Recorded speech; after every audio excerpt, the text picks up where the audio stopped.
Kero ya hili soko ni kero mbili.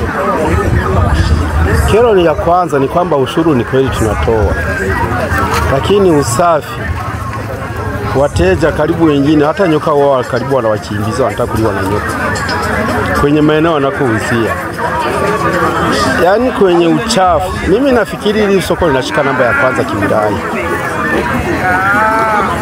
Tatizo la pili ni choo. Hili soko halina choo. Tatizo hili tumeshalifikisha hata kwa mkuu wa wilaya na timu yake, lakini hakuna mafanikio. Kwa kweli, kwa kero hizi mbili zimekuwa too much kwenye hili soko la Kadunguri.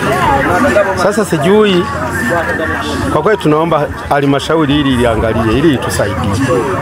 Ni tatizo miongoni mwa matatizo yaliyoko hapa Kadunguri. Watendaji wanakusanya ushuru, mgambo ukatizi ushuru unalipa, area ni nyingi za kuingia sokoni na kutoka, lakini mafanikio hiyo ya hela sioni. Kwa changamoto yetu ya hapa sokoni, naweza nikasemea ni upande wa vyoo. Kusema kweli vyoo havipo hapa sokoni. Kipo choo lakini hakina usafi kivile ambavyo mtu tunaweza kuwa tunaingia chooni. Kusema kweli ushuru tunatoa, lakini yani ambacho wanaweza wakatusaidia na kutusupport choo, ila ushuru wa tunatoa kabisa vizuri pasipo shida, ila changamoto ni choo tu. Lakini tuna changamoto mbalimbali tunapoingia sokoni humu. Kutokana na changamoto hizi ambazo tunakutana humu sokoni, cha kwanza tunatoaga ushuru tukifika sokoni, lakini kutokana na mazingira ambayo tunayoyakuta, changamoto kubwa kwanza kabisa mnavyoona, mazingira haya hayaridhishi kufanya hapo biashara. Pia hatuna vyoo na usafi wa mazingira haudumishwi kama inavyotakiwa, na changamoto hizi zinatufanya sisi wafanyabiashara tunaathirika katika biashara yetu. Jamani, mimi ningeomba ni washauri mtusaidie kwa miaka hii ambayo tunafanya biashara hii, mtuboreshe soko kwa vyoo na mambo mbalimbali ambayo tunahitaji kama usafi wa soko. Changamoto ya hii soko ni kwamba ni kwenye swala la ushuru tunatoa tukiombwa, lakini kwenye kutoa ushuru hamna usafi.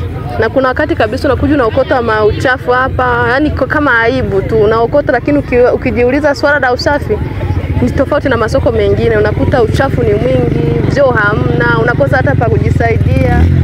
Mpaka uteremke kule mlimani ndio unapata sehemu ya kujisaidia. Kwa hiyo soko haina usafi wala ushuru hauna. Sijui hata unafanya kazi gani. Na maana halmashauri wanakuja na wanarudi, na hilo swala tushawahi kulitolea maoni kwa halmashauri. Walichokifanya walikuja wakafyeka tu hapo wakaondoka, lakini hata njia ya choo ukiuliza iko wapi haipo. Mimi ninachokizungumza kuhusu hili soko, wajitahidi kabisa kwenye swala la ushuru. Hili soko ni kubwa sana. Wajenge vyoo, wafanye pia na usafi. Tutahamasisha pia kutoa ushuru tukikuta mazingira yetu ni masafi. Kuhusu tatizo la ushuru tunatoa, lakini tatizo hawazingatii mahifadhi ya hii soko. Usafi hamna, vyoo havipo. Tukiendelea hata wanauza mboga, nyanya, kabeji, kila kitu, hawana vibanda vile vya juu. Kwa wanauzia chini.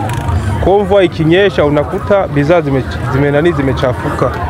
Kwa hiyo tunaomba wajenge vibanda, watujenge hata nyumba ya kuigama mvua. Mvua ikinyesha tunakosa sehemu ya kuigama. Kwa hiyo changamoto waga inakuta hivi katika hii soko ya hapa.